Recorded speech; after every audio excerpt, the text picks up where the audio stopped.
One of the most beautiful benefits, I feel, and in my experience, to preparing and consuming bone broth is truly its healing power on our immune system, because about 70 to 80% of our entire immune system is located within our gut. Welcome to Becoming Virtuosa, the podcast with Dr. Susan Crockett. You are listening to episode number 56, the Collagen episode. A very special on-site cooking episode and interview with amazing chef and licensed intuitive eating dietitian, Sam Blumenthal, RDN. Welcome to Becoming Virtuosa, the podcast that encourages you to become your best virtuosa self.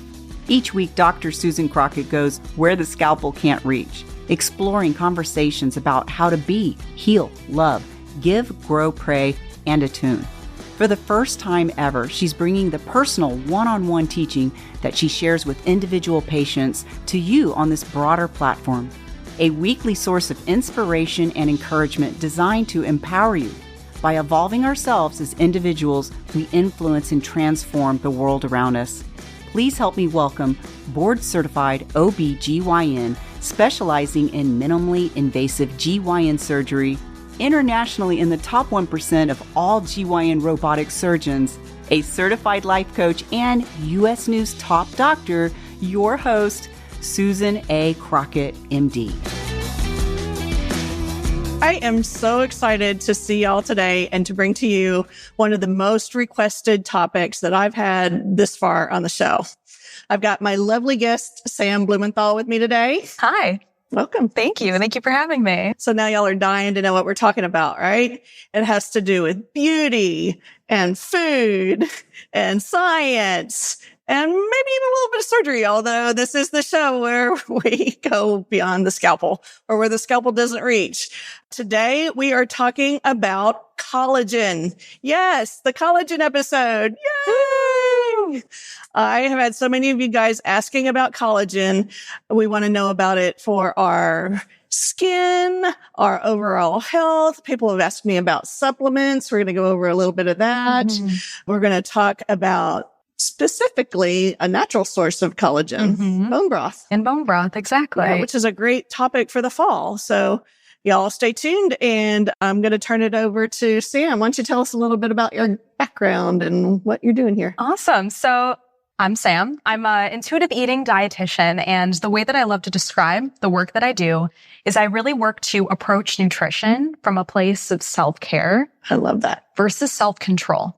Woo! Now let that sink in for a sec. Right? That needs to be like need to put a little tagline down there. Yeah. It's really all about making eating decisions from a place of how do I want to feel in my body versus solely making eating decisions from a place of how do I want to look in my body. Wow. That's huge. Yeah. So tell our listeners a little bit about what a dietitian is. Yeah. Because I didn't even know the difference between a dietitian and a nutritionist. Yeah. So there are certain qualifications that a dietitian has to experience and train for, so to speak, before they're eligible to sit for their board exam. And you take a board exam? We do take a board exam. Yes. It's quite tricky, but manageable. That's why I'm standing here today.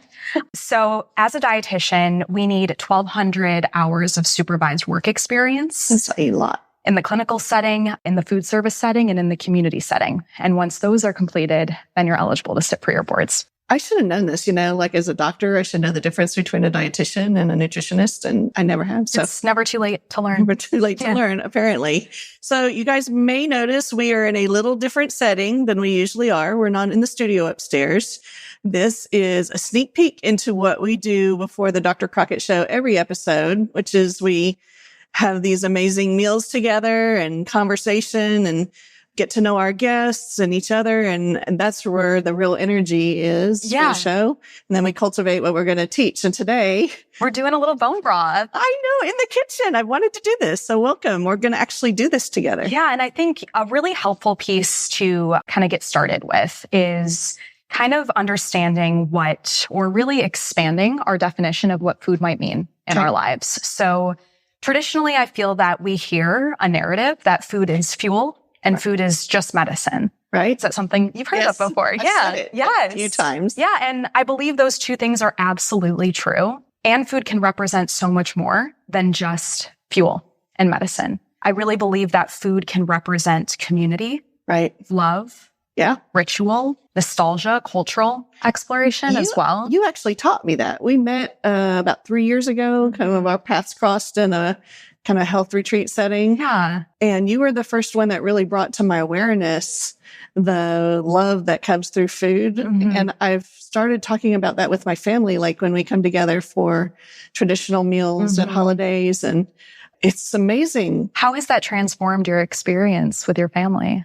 It's made it not just sitting down and gobbling down the food. My kids are mostly grown and, they're not always the most mindful, neither am I, but just having that awareness around the food when I'm cooking it and them coming in and out of the kitchen, and I'm aware of the interaction and the love that's happening as the aromas are building. And I always think back to, oh yeah, that's a really cool thing. That's so beautiful. And I'm so honored to hear that our experience has kind of made its way into your day-to-day life and perhaps transformed what the eating experience might represent to you. Because at the end of the day, I truly believe that there is a huge difference and balance, really, between what it means to just feel full and what it means to feel fulfilled. Oh, well, this is your website. This is your branding. Yes. Yeah. And it's truly, it goes beyond that as well. It's truly a mantra that I live by, because I really believe that this idea of fulfillment, as we are, working in the kitchen today, it can also be explored outside of the realm of a kitchen. And so for our listeners, our viewers, I do invite you to get curious about your definition of fulfillment, because perhaps our fulfillment can exist beyond just the nutrition and beyond just food. Maybe we can find fulfillment within what experiences and activities, like here today, people, lovely relationships, so fun, beautiful environments and surroundings. Topher, the dog. Yeah, my doggy's here with us today.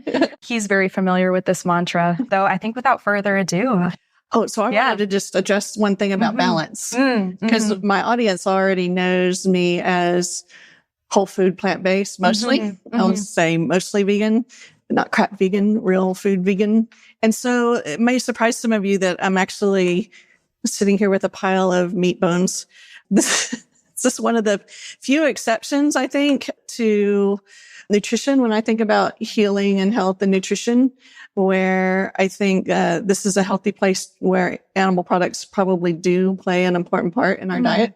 They don't have to. We're going to talk a little bit later about how collagen is formed and how our bodies use vegetables and other things to create collagen. Yes. So it doesn't have to be this, but I thought this was an amazing idea to do for the show. So why don't we start with the bones and start the process? The history of it. Yeah. So, the bones of it. the bone. I love it. The bones of it. So I'll be honest. The first time I ever heard of bone broth was probably within the last 5 or 6 years. And the first time I ever heard about bone broth, I was just kind of scrolling through social media and I saw all these influencers posing with all this bone broth.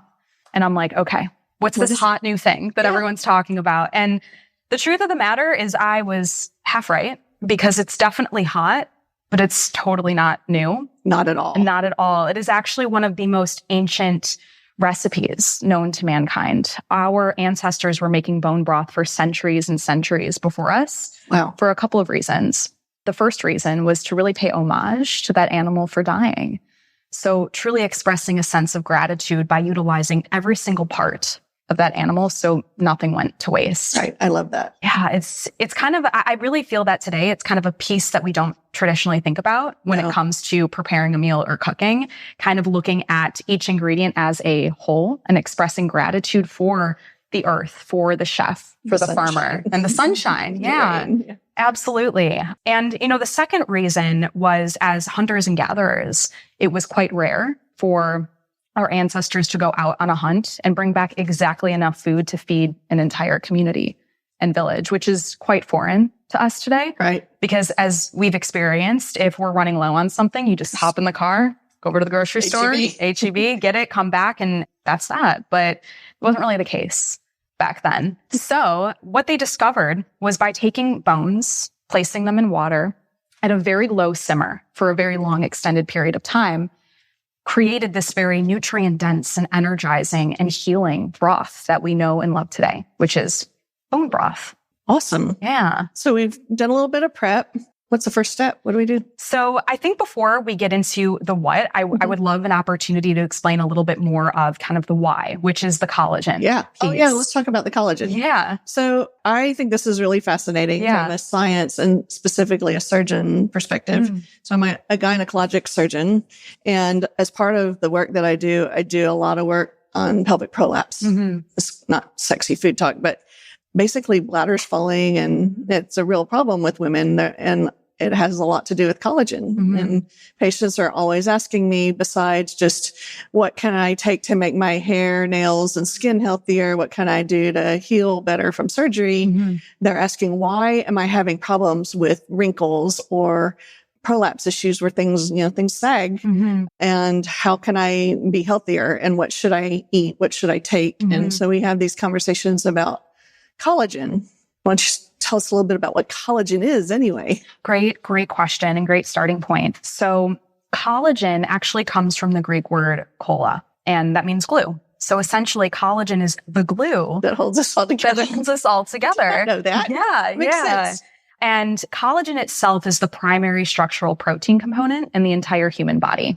Our entire bodies are made of collagen, and our hair, our skin, our nails, our tendons, our bones, our cartilage, our ligaments, our entire GI tract as well is completely lined with collagen. I did not know that. And one of the most beautiful benefits, I feel, in my experience, to preparing and consuming bone broth is truly its healing power on our immune system, because about 70 to 80% of our entire immune system is located within our gut. That has become such an important topic. That's something that I've really only learned in the last couple of years since I started looking beyond surgery.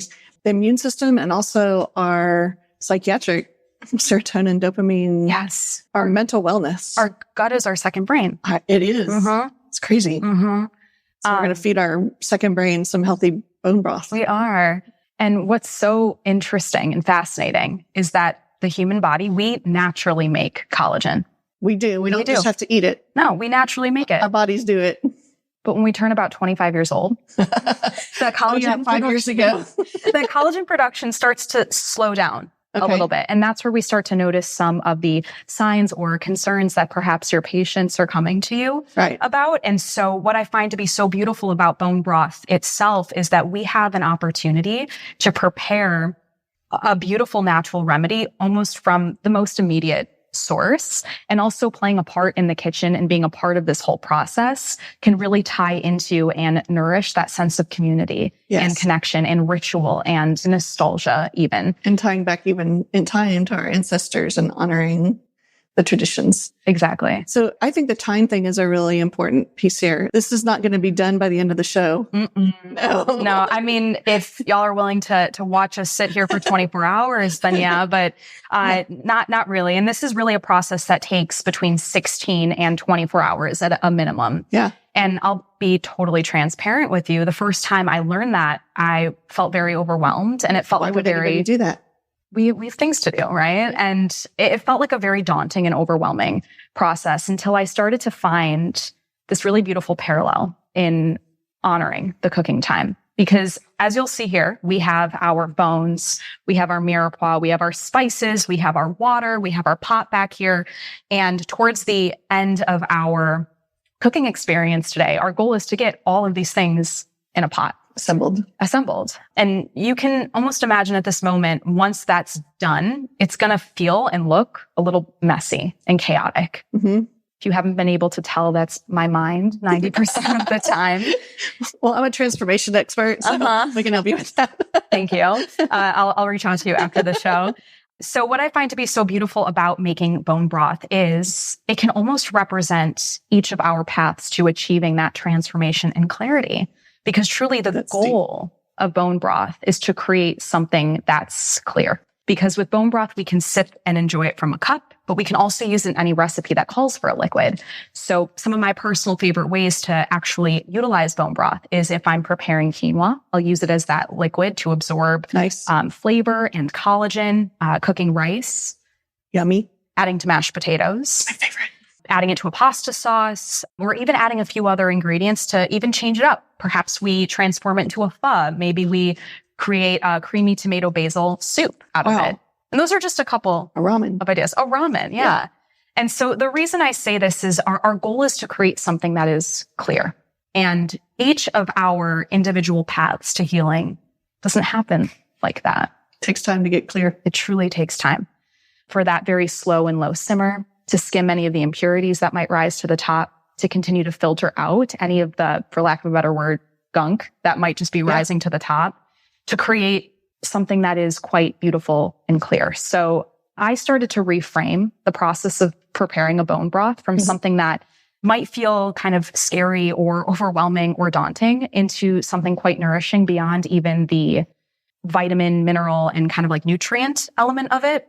How can it nourish us in a spiritual sense? Really deep. It's beautiful. Yeah. Yeah. So from a medical perspective, a lot of times we put patients on a clear liquid diet, especially before surgery, or people have gut surgery, which is not what I do, but intestinal surgery, they'll be on clear liquids. So we choose clear liquids because the gunk is not in there. And so it's better, it's easily absorbed through the gut wall, right?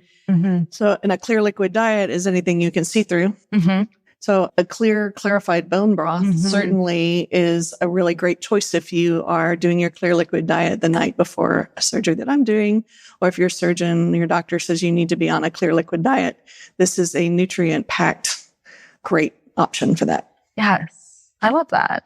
And what I love about the language that you've used to describe this is kind of the nutrient-packed, nutrient-dense. A lot of my work as an intuitive eating dietitian is really working to remove the morality from what it is. That's such a hard that thing. We're eating. It is. It's so deeply ingrained. It is. In our culture. So you'll notice that throughout our process today.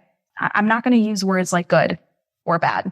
I do believe some foods can help our bodies feel good, and some foods might make our bodies feel not so good. Or work harder. Yeah. Though food itself holds no inherent good moral value, right? Yeah. What if all food was emotionally equivalent, even if it was not nutritionally equivalent? That is a really great point. When we talk about life coach concepts, we constantly talk about the neutrality of circumstances. This is one that's a really big, difficult neutrality for most of my patients, right? Yeah. And, I think a very important piece before we do start preparing this at home is maybe by watching this video, you feel inspired. Our guests feel inspired to prepare this at home. And it can be likely that there are moments where we might not have the time, the energy, the tool, or even the resources to prepare a bone broth at home. So almost always the following question is, can I just pick it up from the grocery store? Yeah. What do you think? I get that question all the time. Yeah. And so here's what I learned from you. Yeah. Please tell me. I learned that you can, but you have to be careful what you buy, because sometimes when you're buying something that's labeled as collagen in the grocery store, it's had all the good stuff processed out of it. And so there are two that I have here that I was going to share today that are my two favorites for running to the grocery store and getting. I think you taught me about this one, which is, I ordered this off of Amazon because it's frozen and you can get all different kinds of broth from them. And there are some vegan options that they have too. Ooh, and we'll talk about that too in a moment. That'll be awesome. And then this one is really cool. The brand name is Fond. This one comes with spices in it. So they have 5 or 6 different spices, really high quality broth, really good stuff. Delicious. So I think your point about having compassion on yourself and not having to do everything like the right way or the only way is a really beneficial thought for our audience to hear. Yeah. I feel at the end of the day, any kind of nourishment is still self-care. And so again, if you're not in the space to create bone broth at home, go to the grocery store and get some bone broth. And you can get some bone broth. The fact of the matter might be that maybe that bone broth is a little less nutrient dense than one that you can make at home. And that is okay.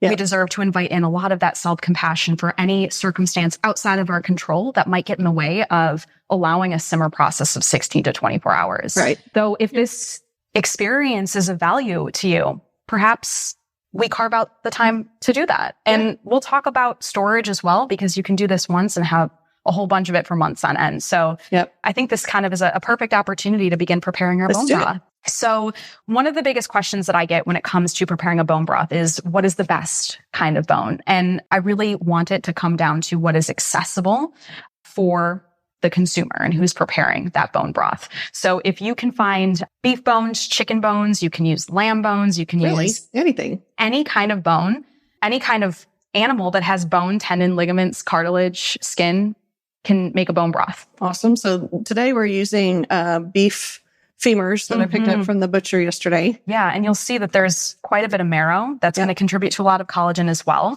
And something very specific about these bones that you'll see here is that they're roasted. Right. We roasted them before. Yeah. And why was that? I don't know. That's a great question. Why? It's a great opportunity to explore because it tastes better. Yeah. So we're getting this like nice caramelization on the bones themselves. And this is going to contribute to a really rich depth of flavor. It's not necessary, but it would be something I would recommend if you're really looking to get something incredibly flavorful and comforting and heartwarming as well. So ideally, we want to start off with about 3 pounds of bones for about 1 gallon of water. And I like to use that as a guideline rather than a rule we have to follow. That's just kind of like a nice sweet spot to start. Okay.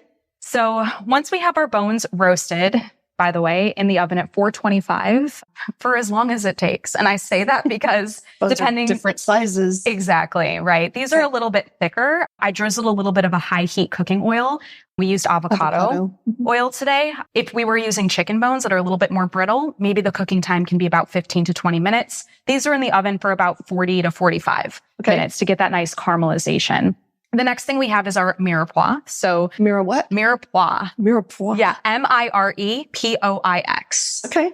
And it is, I want you to think of it as kind of the holy trinity of French cooking. It's like your standard soup base, so to speak. So traditionally, that's going to be our celery, our carrots, and our onion. But I want you to take note on some nuanced uniqueness we see here. What do you notice about some of these? It's got skin and roots and they're not perfect. Yes. And that's kind of the goal. Any scrap that you have that you might be collecting throughout the week, or if you're not collecting it, I'd recommend you start saving it in like a little Ziploc bag. You can throw it in your freezer to really use the odds and ends of absolutely everything, because this is essentially the garbage pit of melting nutrition. Right? Okay. So with that, we have our onions, our celery and carrot. And red pepper. And red bell pepper. And so red bell pepper is a little addition here because we don't even have to stop just at our kind of holy trinity. I like to add in some other ingredients as well. And you'll notice with this red bell pepper, let's see, we'll find it. But it is the center, including the seeds. Oh, okay. Everything's going in. Everything is going in because we're straining. Here we go. We're straining everything at the end anyway. And so I don't see I have to show them the strainer. Oh, because they're not going to get to see this. Yes. Right? So at the end, y'all check this out. But there is a must. What? When you're straining this, put a bowl in your sink. Yeah. It obviously makes sense. There was a time where I didn't, and I just poured all of my bone broth liquid in the strainer, and it went down the drain. Mm-hmm. Oh, no. 24 hours down the drain. Oh, no. And all this beautiful food. Okay. Yes. So bowl in the sink. When we're done, that's how we're going to strain it. You're not going to get to see that part because, but I wanted them to see the strainer. So fun. So if you want to go ahead and, would you like to add in? Sure. Our mirepoix here? Mirepoix. So we have literally the stems, the skins, odds, ends. We want it all. And again, we don't have to stop there. One of my favorite secret ingredients I like to add is the core or an entire apple. Yum. So we have a Honeycrisp apple. Honeycrisp. They're so yummy in the fall. I believe that this adds a very kind of like subtle floral undertone to the broth. So the choice is totally yours. Some other things that you can add are eggshells. Eggshells. Wow. So it's not in terms of flavor, but calcium. We'll get a little bit of calcium, making it more nutrient dense. And in the membrane of eggshells, some research is showing that there's a certain type of collagen called collagen type 10. And there's over 20 different kinds of collagen, which I think is a whole series of podcasts later. Future episodes. But what some research is showing about the membrane on the inside of eggshells is it can really help to support nerve function. Wow. So throughout the week when you're making your scrambled eggs, if that's something that you do at home, you can save those eggshells and just throw them in this pot because we strain it out. Exactly. Cool. Some other ideas. Jalapenos. You can use the little cutie peels like clementines. Oh, Orange peels. Ginger root as well. Turmeric root if you'd like to. And dehydrated mushrooms if you'd like to for a little bit more of an umami punch. And those are just a couple ideas. Awesome. Cool. Well, now what? Now we have our spices. Okay. So what do you notice about this garlic? I was dreading getting the garlic because I hate peeling it. And then all you did was whack it open and throw everything in. And if it doesn't come apart, oh no, it's coming apart. But if it doesn't come apart for you at home, you just throw the whole thing in there. I like to slice off the top a little bit just to expose a little bit more of that flavor. Because again, the 16 to 24 hours that this is cooking, it's going to get nice and soft and flavorful. And we can throw all this in too. All of it in. All of this stuff. Yeah. Yeah. I was like, here, I have some pre-cut, pre-diced garlic. And Sam's like, oh no. Well, I want the real one that you got. All right. I'm just going to mention something about my nails real quick because this is important. So my nails look really awful today. Y'all don't look too closely to them. And I refuse to wear fake nails because the reason I have crappy looking nails today is because I decided after a good 10 years to quit wearing fake ones and to let my own nails grow out because my collagen has gotten stronger since I've become whole food plant-based. My hair has never looked like this. And the base of my nails is finally not so brittle. So they look bad while they're growing out, but they're going to be strong and beautiful. And so we're just owning the in-between transition today. We're owning in the in-between transition. I love that.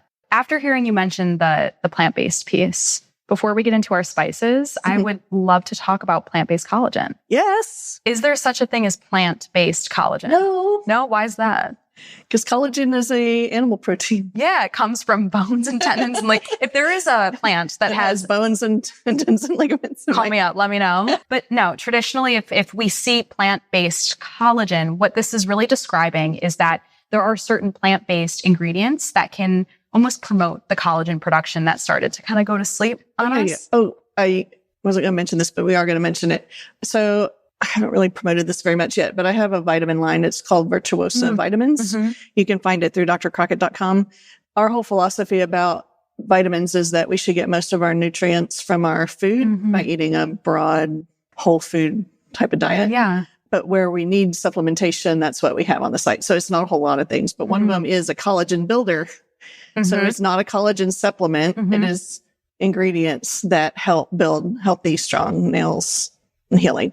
But there's even something better than that, which is starting with the raw food, yes. right? So the way that I like to think of these builders, to use your language, if our collagen's like sleeping on us when we're 25, I want you to think of these collagen builders as like little alarm clocks waking up our collagen. And these are the ABCs of collagen production. ABC. ABC. A is for vitamin A. These are your orange and yellow fruits and veggies. Okay. B is your bulbs and berries. So your bulbs can come in the form of onions, garlic, shallot, fennel. And then your berries, blackberries, blueberries, strawberries, raspberries. Okay. And then vitamin C. And vitamin C can be found in dark leafy greens, citrus, berries, and red bell pepper.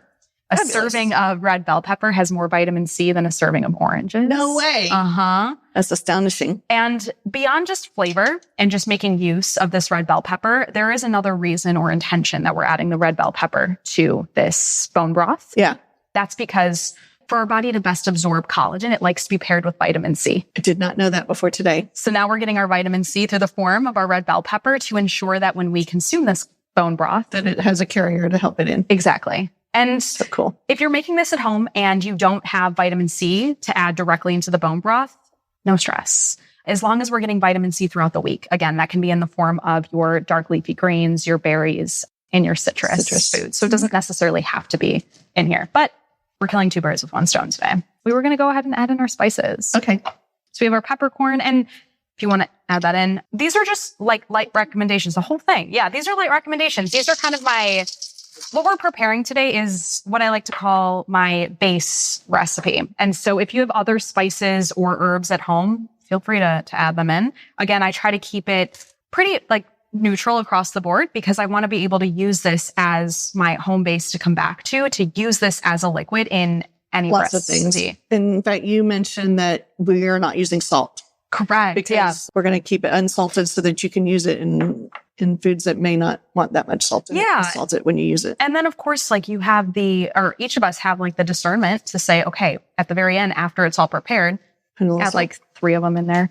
After it's all prepared. Bay leaf. Okay. You can always add salt to taste. Right. So, and if anyone wants to add salt while it's cooking, there's nothing really wrong about that. About that either. Yeah. Yeah. I love rosemary. That's my favorite herb. I think it outdoes basil. I think it outdoes the basil for me. Especially in the fall time. Right. It feels a little bit more fall. Mint for me is more summer. Yep. This is a little bit more fall. Is that it? Ooh, we do have one more thing.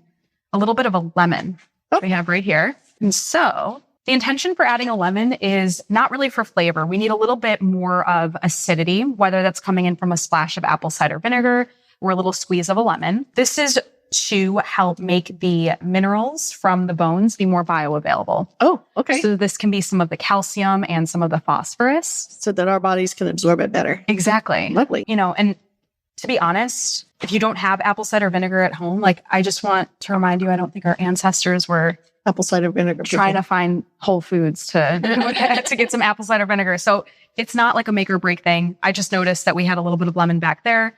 And because we have like a little bit left of the side here, I have no problem adding that in. If we were to add in a little bit more or like the entire lemon, it's going to taste a little bit more bitter. Okay. Just a little bit of a lemon. You can always just throw the rind in there. Okay. And now we'll add the water. Water. Oh, this looks so beautiful. This is amazing. Okay. One thing I want to ask you about is one time when I did bone broth, I cooked it too long and it got this funky flavor to it, like the overcooked vegetable flavor. Like, how do you know what I'm talking about? I'm and curious, how do you prevent that? What kind of bones were you using? They were probably turkey because I did it after a Thanksgiving dinner. So a key point here when it comes to making a bone broth is really your, not only the simmer time, but your bone to water ratio with very little meat on the bones. Oh, okay. If there was quite a bit of meat, the longer it simmers, that liquid is going to smell and taste a little rancid. Yeah. And so traditionally, meat fibers have more pro-inflammatory properties, and bones themselves have more anti-inflammatory properties. And so again, that's really not a matter of good or bad. We need a little bit of inflammation. If I were to walk off the set here and trip and scrape my knee, I need a little bit of inflammation to my knee to help repair. Pull in the repair. Yeah. Right. So the reason I say this is it can be very beneficial to just ensure that you don't have to literally work your fingers to the bone to get all of the meat off. But if you do leave a lot of it on there, it's going to make it less anti-inflammatory. And more soup, and you can't cook it as long. Correct. And then if you do cook it for the recommended time that we've talked about, it's going to taste rancid, like through your experience. Yeah. Okay, cool. Now what? Now we're going to put a lid on the top. Here's the lid. Got a lid. Beautiful. Okay. And then it goes on the stove. Goes on the stove. Do we have to boil it first? Typically when that's done, it's to kind of speed up the cooking process. But because we're letting it simmer we can for just put it on 16 to 24 hours, you can just put it on low right away. And then throughout the cooking process too, there might be a little bit of evaporation from the liquid. So as often as you can, when you're home, just kind of give in a little peek and babysitting it and adding a little bit more water as you need. We want that water to be right above the bone and vegetable line that you see. Yeah. Awesome. Yeah. And that's it. Yeah. This has been super cool. Yes. Thank you so much You're for so joining me. welcome. So great. I wanted to let our viewers know a couple of things. One is it okay if we post the recipe as a download? Absolutely. Okay. Yeah. So we will post links to everything that we referenced on the show. There'll be links down below for you on the YouTube channel and on the podcast page. And then let's hear about where our viewers can find you. Yeah. So right now I'm on Instagram and on TikTok. Fun little bite-sized mindful eating and intuitive eating tips. So on Instagram, you can find me at fulfilledandfull.rd, the registered dietitian. And on TikTok, it's just fulfilled and full. Okay. Mm-hmm. Oh, I almost forgot the best part. Oh, look. Oh, look. So bam, 24 hours just happened like that. Now what, let's explain what this is. Yeah, what do we have here? This is actually plant-based, and it is not I can't call it bone broth. It is a plant-based broth. Mm-hmm. It does have some bulbs in it. Mm-hmm. It has mushrooms and garlic and ginger and a little bit of olive oil. Delicious. And there's shiitake mushrooms. And so I made this earlier today and thought thought we would have a little toast and cheers to our broth. Oh my goodness. So good. I taste the mushroom. Right? It's so yummy. Mm-hmm. All right, you guys. Well, maybe that'll be another show when I show you that. But that's all we got today. So good. Thank you for joining us for our collagen episode. See you next week. Bye, y'all. Bye. Thanks for listening to this episode of Becoming Virtuosa. To learn more, come visit us at drcrockett.com. That's drcrockett with 2 T's.com. Or find us on YouTube for The Dr. Crockett Show. If you found this episode helpful or think it might help someone else, please like, subscribe, and share. This is how we grow together. Thanks, and I'll see you next week. Love always, Sue.